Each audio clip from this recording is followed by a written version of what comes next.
You have to be insane to beat this guy. Mate. I don't think there's anyone can throw at him that he hasn't seen. Daniel did not get up because he didn't want no more. He whooped my ass badly 3 times in sparring. When Daniel rebuilds, which one of them guys would you like to see him in with them? You got on your shield like a real man.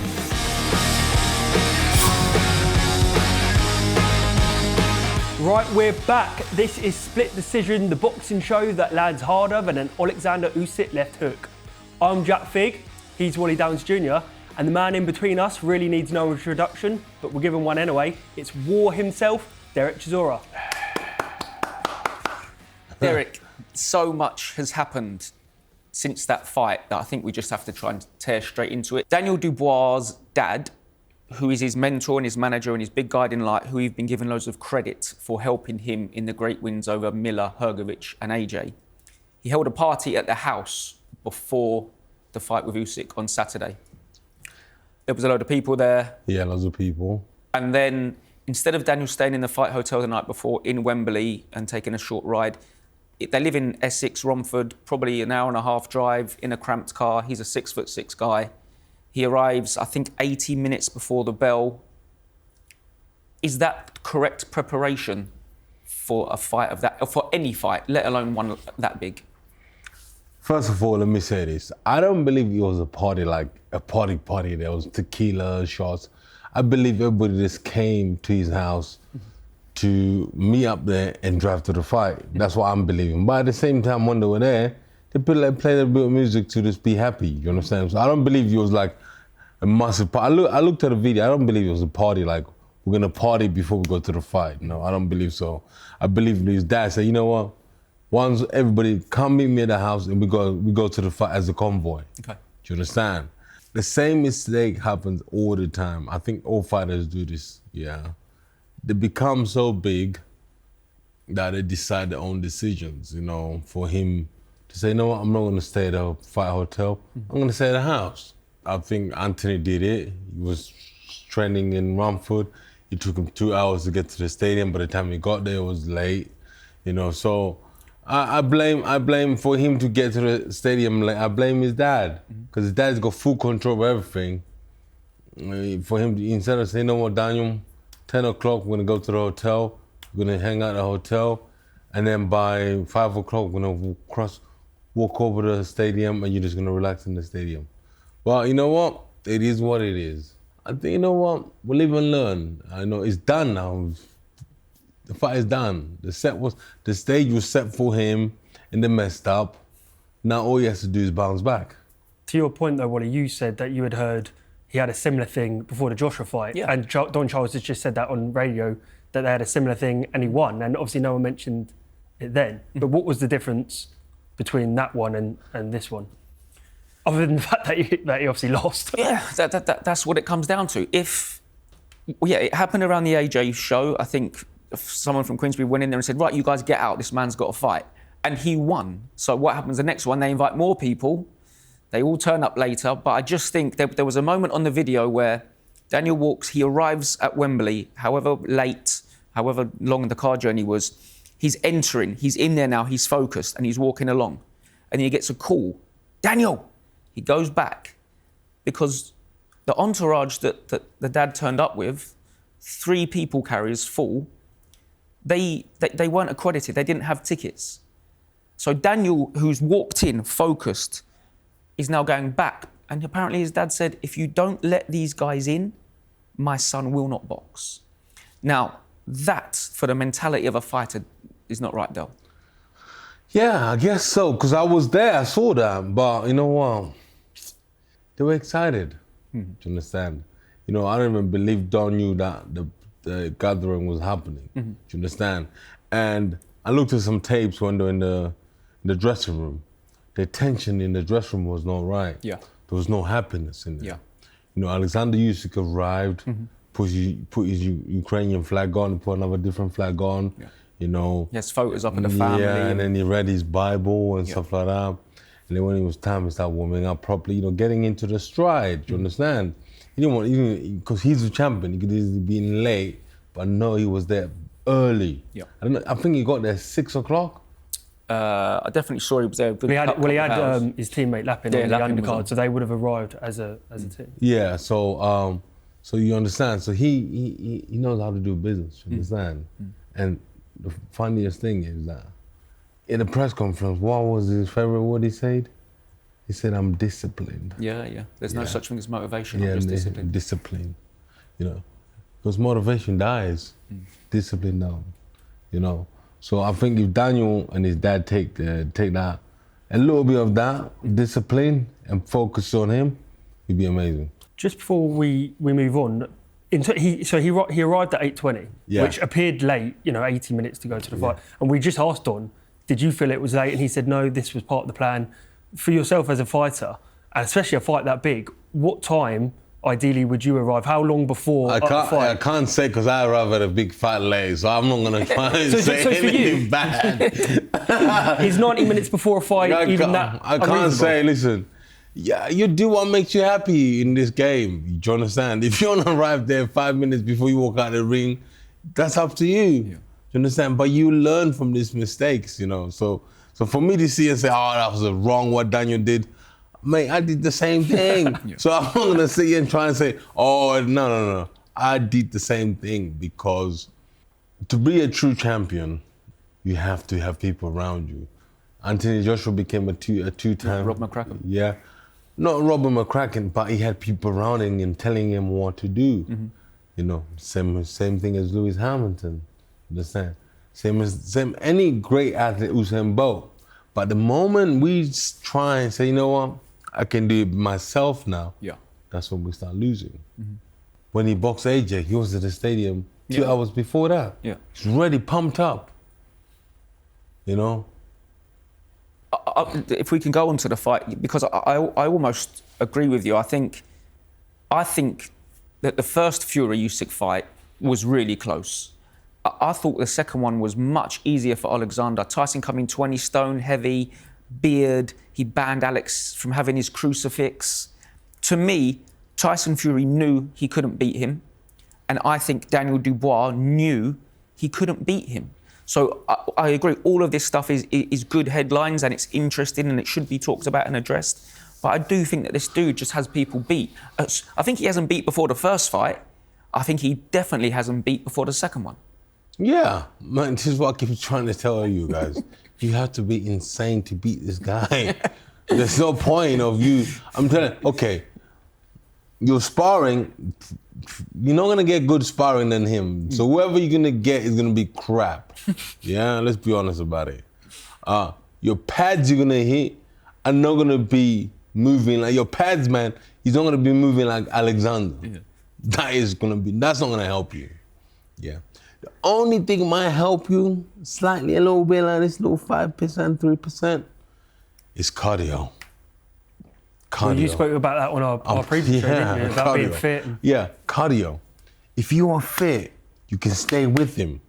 Forget sparring southpaws. You spar southpaw orthodox. It's about us moving your legs. And why he does so good is he fakes and then you drop. And then he fakes. And you drop and he goes ba ba ba. You need to figure out when he fakes, that's when you jab. So you make him stop faking. But it's easy said than done. Because you have to chuck. If you're used to chucking, let's say 25 punches in a round, you're chucking 100 punches in a round. And let's see how your ass blows up. Come back. Mate, all I'm saying is nothing helps you apart from getting fit. That's God honest truth. And I thought that Usyk won the first round. He landed 3 unbelievable jabs within about 10 seconds, just pin jabs. Started very quick, snapping his neck back. Yeah. I thought Daniel looked okay in the second round, but I thought the big change was every time Daniel did try to throw a decent shot, Usyk made him miss and he countered. And then I felt after the second round, Daniel was too scared to throw because he knew he would be countered. Yeah, 100%. So what you do, you don't box this guy. Yeah. Yeah, it's what everybody gets it wrong. You don't box this guy. It's like, how can I explain it to you in a way you understand? You can't box him. He's just too good. He's just unbelievable great. Yeah, forget good, he's amazing. Yeah, he's great, he's amazing. He's like the white Muhammad Ali. He might not talk like Muhammad Ali, but he is the Muhammad Ali of the last generation. You understand? We have to give him the credit where it's due. Yeah. Yeah? He is that guy. You know. Let's come to the stoppage, Del. The first punch is a little right hook, a lead right hook that clips Daniel around the temple. Let's use the term he took a knee. So he's buzzed, he takes a knee to recover, he looks over to his corner. He gets up in enough time, 7 or 8. He goes again. The second shot, this one Usyk's called Ivan, which is a big, good left hand again. Daniel overextends his right, bang. It's a proper shot, it looks like a proper knockdown. But Daniel is on his knee at around 7 and 8. He's looking up. But he doesn't get up before 9 3/4 and the ref waves it off. Some boxers, past and present, I've seen say, great knockdown, great stoppage. And I have seen other guys say that Daniel sat it out. And I've seen other guys say that he quit. Where do you stand on how that fight finished? He quit for me. He quit in the first round. Yeah. But if he got knocked down in the 5th round, didn't he? Mm-hmm. Yeah. He walked in there, was game on. By the time he got hit by 3 shots, that was it. Yeah. Yeah. So do you think the fight was lost in the opening round? I was watching it very carefully, do you understand? Because I like Daniel. You know, I believe that he'll come back. But for him to come back, he has to hang out with killers. Mm-hmm. Do you understand? Mm-hmm. You know, you have to hang out with other athletes, other fighters in the gym. You have to hang out with different people. Yeah. You know, combat sport, yeah. And then you understand, because when he was on the floor, all he did was looking at his corner. Yeah. He didn't want to be there. Yeah. He didn't want to be there. Even when he arrived, he didn't want to be there. You have to understand, watch when he arrived to fight AJ and watch when he arrived to fight Usyk. Totally different. Yeah. And watch when he arrived to fight the other fighters he boxed. Totally different. Mm-hmm. Is that going back to what Wally said earlier about how Usyk, when you rematch him, it's already subconscious there that you just know he's... 100%, because they got this whole theory of like, oh, we're going to beat him. But then suddenly you start thinking about it. You're like, oh, Jesus. Yeah. I'm fighting this guy. Oh, my goodness. You know, but I think I'm just built different. Yeah. And I do... I mean, we would never use that Q word around fighters, because Tyson Fury did a great video saying, Daniel, you changed a family's life. You started as a 9-year-old boy, now you're a world champion. Everything you've done is great. But I do respect when fellow fighters, do say it about another guy, because you've come through it and you've never done it. And it's such a risk for a fighter to call another guy it. Because then if you ever do it, and it has happened, where guys have called out someone as a quitter and then they've done it themselves. And that's wrong. Out of 50 fights, have you ever seen me quit? Never. Exactly. Never. I would not know. Yeah. I don't know. I don't know how to quit. And one thing that struck me, we've got it up on the screen as well, is when Daniel is counted out, he gets up and he walks back to his corner. He doesn't need help. He isn't staggering. And when we have seen Tyson Fury in that first Usyk fight utterly spark out, cannot stand. When we watched him get up against Wilder, he was asleep until the 6th or 7th second, and he made it. AJ against Ruiz, AJ against Daniel Dubois. That's not... I remember 8 people were calling AJ a quitter after Ruiz. The man got up 4 times. And there's a big difference, you understand? Tyson is not a quitter, yeah? He wants to go out there and do what he needs to do, yeah? AJ's not a quitter, you know? Dylan is not a quitter. Do you understand? I'm not a quitter, yeah? When we get hit, we're like, even the kid from New York, the New York King, what's his name, will go beat by Hamza Shiraz. Berlanga. Yeah, he got kicked so many times. He didn't quit, did he? No. Do you understand? He kept on getting up. Yeah. Daniel did not get up because he didn't want no more. They have to fix that. Yeah. We're We're not talking badness. They have to fix that because that will happen again and again and again. How do you fix that? Daniel is an athlete, man. Daniel's an athlete. Daniel's a menace, bro. You know, I used to spar Daniel. I sparred Daniel the first time years ago. He whooped my ass. Do you understand? I'm not gonna lie to you. How old was he? Whooped my ass. I got him back again. He whooped my ass again. I got him back again. He whooped my ass. Do you understand? Yeah. So when he turned pro, I think they kind of fucked his rhythm up. But if they shred him, take all the muscles off, he'll whoop everybody's ass. Well, the muscles aren't making him quit, though, are they? No, they're not making him quit, but if he trains different, he'll whoop everybody's ass. I'm telling you, man. He whooped my ass badly 3 times in sparring.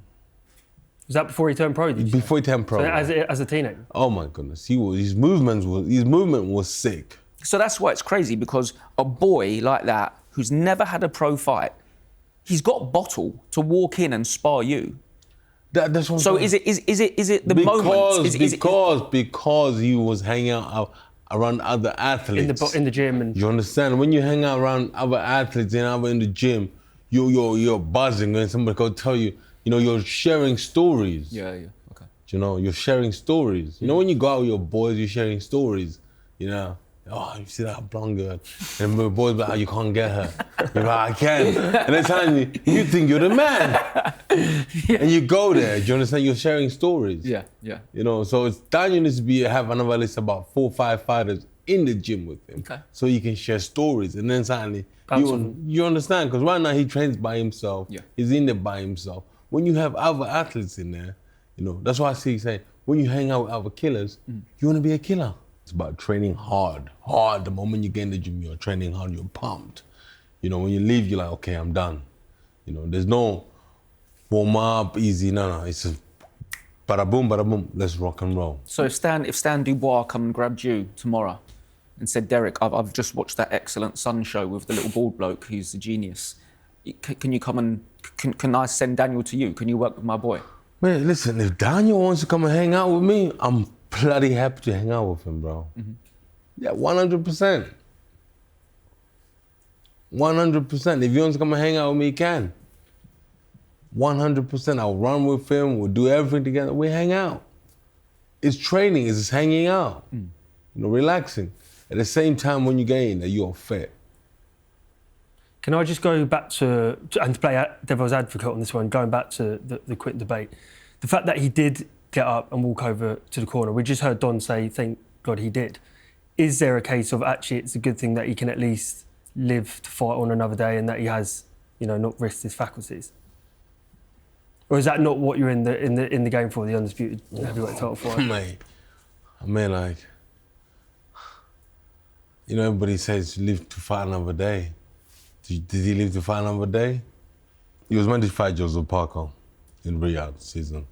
He pulled out, yeah? Because he said he was sick. Do the rematch with Joseph Parker? No. He's gonna fight Oleksandr Usyk, yeah? The biggest stage of your life for the undisputed, yeah? We are in the game of getting hit in the head. Do you understand? You get up and you fight again. Yeah? But he got up and he walked his corner, normally. His corner chucked the towel in because they knew he wanted to come out. So to Wally's point, he was supposed to get up, yeah, and give it one more hurrah before he gets knocked out. And just go in there and just chuck everything he could. Do you understand? Is he capable of doing that, though? Because this is the third time the same thing's been levelled. He's capable of doing that, bro. He can do it, but he's not being taught how to do it. We talk about Daniel being a really introverted character, quite shy, quite quiet. this might just be something that's in him. He can't go to the well in the same way that a maniac like you can. Yeah, it's all right saying like that, but you know what? We're in the game of fighting game. You have to go to the well when you have to. You know, you're in it now. You know, people have spent money to come and watch you. You know, hard-working money. You know, people are struggling. So when people spend £500, £3,000 for ringside, you get up and give them entertainment. You go out on your shield. Yeah. Do you understand? This is why we're having a go at him. We're not having a go at him because we don't like him. You got on your shoes. We're gonna say what we need to say because you didn't go out on your shield. Yeah. Do you understand? Yes, it's fair enough. Tyson Fury sending him that message. End of the day, Tyson knows to go out on his shield. Yeah. Do you understand? He got rocked. Did he go on the floor? No. He got knocked out. He got up and carried on the fight. Yeah. Do you understand? Yeah. So we're not gonna sit here and say, oh, you know, well done, or it was no. If you're gonna lose properly, you go out on your shield. Do you understand? So we can't sugarcoat it and say, oh, you know, we put him up. No. When you sign that contract and you're getting paid money, yeah, and people are spending money to come and watch you in Wembley in the rain, yeah, getting babysitters at home and to look after the kids, to come and watch Triple D fight, and this time you give us that pansy nonsense, you're mad. We're not gonna let you like go out like that, slide like that. No, you got on your shield like a real man. Do you understand? This is why we start breeding. This is why we are teaching the young upper generation coming. Oh, it's all right, it's fine. Second place is great. You're mad. We have to build character in our kids. Yeah. Do you understand? We can't tell them, oh, we put him out because we didn't want him to get hurt. No, we don't want that weakness. Yeah. Do you understand? Yeah, we don't want to. How is he gonna get hurt? He's not cutting weight. No. Yeah, he's not cutting weight. Yeah. Yeah, his faculties are perfect. Yeah. I'm like, you have to understand. This is what weighs up. Yeah. You see fighters who cut weight. Eubank. Yeah. Conor Ben. Yeah. They went to the wire. Yeah. You didn't see none of their trainers trying to pull them out. Shut the towel and say, oh, I wanted him to fight, leave another fight, another day. No, if that's the case, never. Yeah. So how do we rebuild Daniel now? Because he's always going to have this stigma, and fighters are going to know if they can keep up with him for a little while, they'll get into his head. Does he need a new coach? Does he need? He's never going to leave his dad suddenly, is he? And no, we don't want him to leave his dad. We just want his dad to surround him with other fighters. Mm-hmm. That's it. Okay. You understand? We're not saying he should change coach. If he's happy with Don Charles, he's stay with Don Charles. Do you understand? Don Charles hasn't done anything wrong with him. You know, he done Baby Miller, Hrgović, AJ. You understand? Yeah. Maybe this one they just had it wrong a little bit. There's nothing wrong with that. Yeah. Do you understand? Now, Don and Daniel Zed had to rebuild him. But at the same time, we're gonna say this. I'm not gonna try and sit here and say, oh, you know what? No, we're gonna say how we feel. Because he was the guy we were gonna give the torch to represent us. Yeah. Yeah, because, you know, Tyson's gonna be out, AJ's gonna be out, myself gonna be out, Dylan gonna be out. So he was the guy, our guy. So you know what? There you are, Daniel. Represent us. Do you understand? Do you still think he can be that guy? He is that guy. He is that guy. Right now, he is that guy. He is that guy. You know, he is that guy. You know, we got Daniel, Moses Atuma, Fabio, and Lawrence Okoli. Yeah, and Johnny Fisher. You know. So who when Daniel rebuilds, which one of them guys would you like to see him in with then? I would like to see him in with Lawrence Okoli. Great, yeah, that's exactly what I was thinking. Yeah, Lawrence Okoli. Yeah. And then They used to train together as well, didn't they? Moses Atuma with Fabio. Yeah. I don't know who we're going to put Johnny Fisher in with. We'll have to see when he comes back. We'll see how he fights for us. Yeah. You understand? Yeah. But that's not the fights I want to see. All of this, and I appreciate we're the nuisances asking you all these questions, but I fear that all of this is almost trying to take away from how good Oleksandr Usyk is. And one thing that I thought was really great in the post-fight press conference, Oleksandr Usyk has wiped out Tyson Fury and Daniel Dubois twice each. And they are Frank Warren's two biggest cash cows. And instead of saying, oh, he's not that good, or, my guy's beat him, he said this dude is a generational great. And Frank is mid-70s, so he's seen all the old guys that we haven't. And I guess you never really want to compare, because those guys, your Alis, your Frazier's, your Foremans, they were doing 15 rounds. They were 15 stone fighters. They were cruiserweights back then. And so it's so hard to compare. And they were fighting 3-4 times a year. Usyk's fighting twice, sometimes once.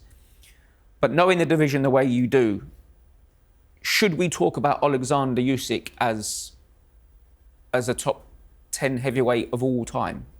Or is that too far? 100%. He's my top 5. Top 5? Yeah. And do you take in, because I think we should take in the cruiserweight achievements as well. We take everything. Because Joe Frazier would be a cruiserweight, Muhammad Ali would be a cruiserweight. We take everything. Yeah.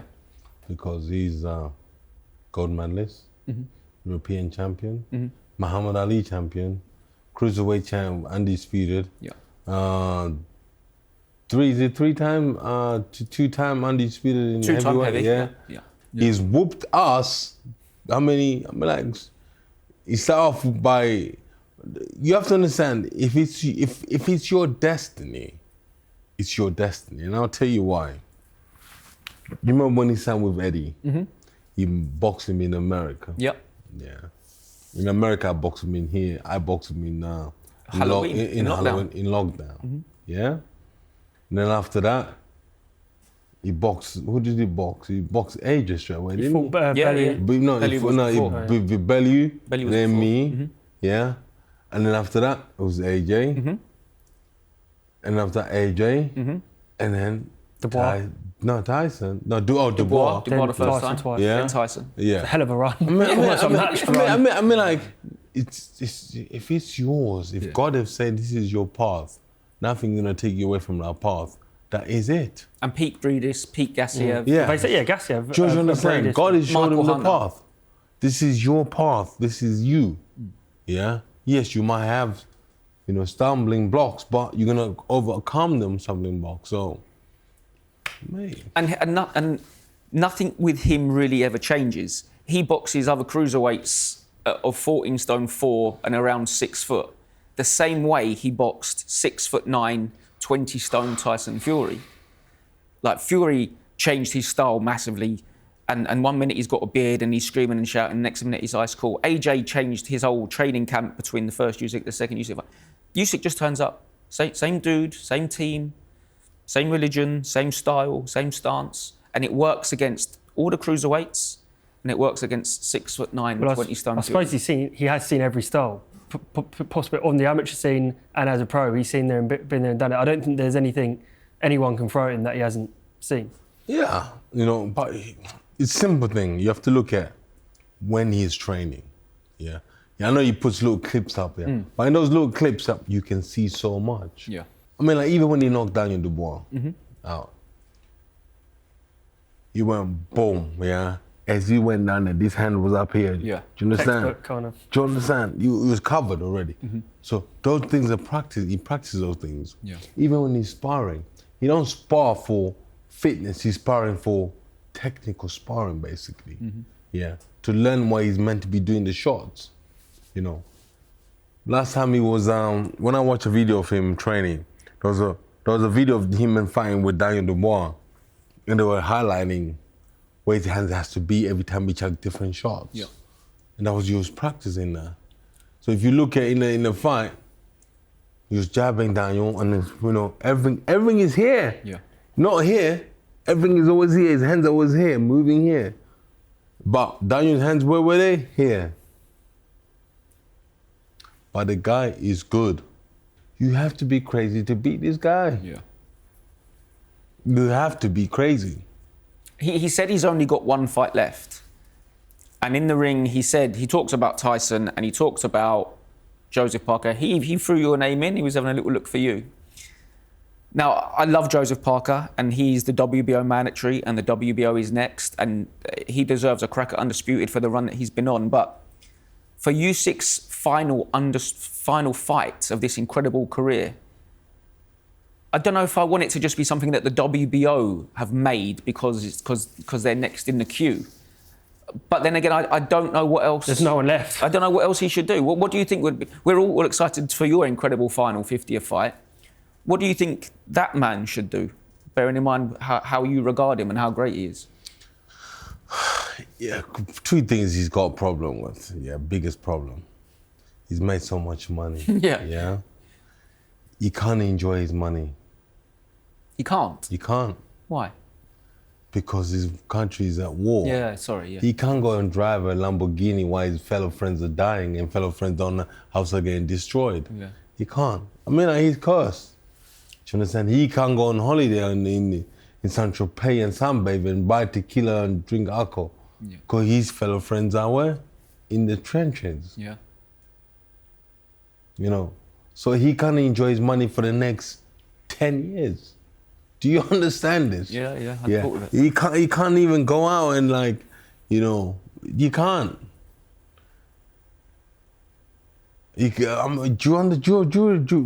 Picture this, bro. You've boxed for millions and millions and millions. Yeah. The reason why you've boxed and you stayed in boxing is because you're,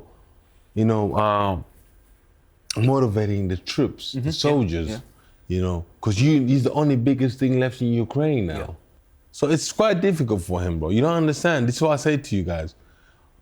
This guy, when he walks, and you see him, he's got this is why he's so dedicated when he's in the gym, because he knows he's only doing it for himself, he's doing it for his whole nation. Even if Tyson Fury fights him, I believe he'll knock Tyson Fury out.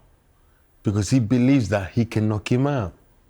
And he wants that fight. Could you see that being the last one for him, Tyson Fury? It could be the last one, but I don't believe this will be his last one. I believe he wants to do one more, then he wants to fight in Ukraine for the soldiers. Yeah.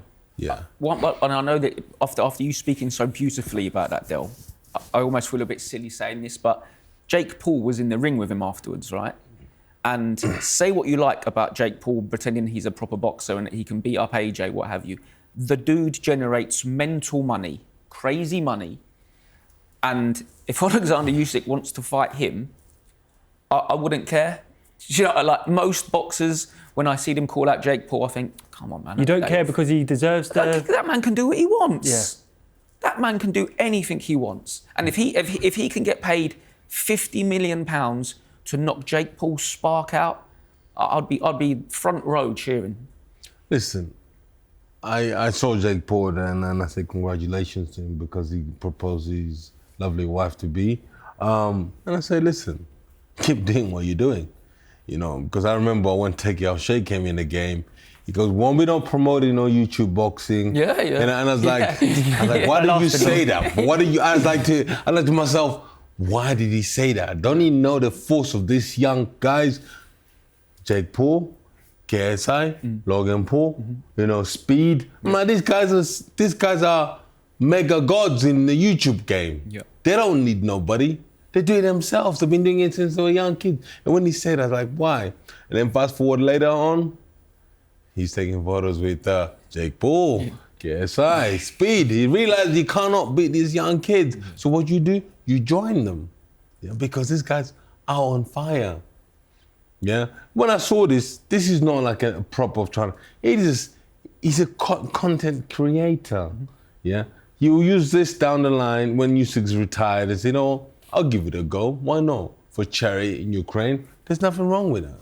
And also what I did think, whether it was just a photograph or whether Oleksandr Usyk decides to fight Jake Paul, what would be cool about that, as not just Usyk getting silly money to beat up a YouTuber, every single person who follows Jake Paul, becomes a Usyk fan. 20 million people, say 20 million of a different generation, they will know about Usyk, they will know about his story, they will know about Ukraine, and I know it sounds silly to suggest it might help political change or help them in a war, but if he's told us, the reason I carried on boxing is because the soldier said, go and tell my story. go and keep raising our flag, go and keep winning. And if he can do that in front of Jake Paul's audience, that might have an actual tangible effect on stuff. Because coming here and beating all these great boxers is cool, and it's real boxing, but it's only hitting a small niche part of the world. Jake Paul has this weird power to reach millions and millions of kids. 100%. 100%. Remember when he boxed Mike Tyson? Yes. Half of the kids didn't even know Mike Tyson. My kids end up saying, oh, who's Mike Tyson? Well, that's Uncle Mike. Yeah. Do you understand? They didn't even know. Now they know Mike Tyson. Yeah. Do you understand? So, listen, Jake Paul is doing so many things great for boxing. I don't care what everybody says. If he's going to fight ex-boxers, you know, he should fight Roy Jones next. How does the Joshua fight go between Jake and Joshua? I will tell him not to fight Joshua. I will tell him not to. Why? Because Joshua will actually smoke him out for the sake of it. Yeah. Yeah. Joshua will smoke him out. So I'll tell him, you know what, you got your thing going on. Fight Roy Jones, fight Floyd Mayweather, fight all these guys. Don't fight AJ. Fight Usyk. Right, that's all for this week's Split Decision. Thanks to Wally and Derek. Don't forget to give the video a like, subscribe to Sun Sports YouTube channel so you never miss any boxing action. We will see you next time.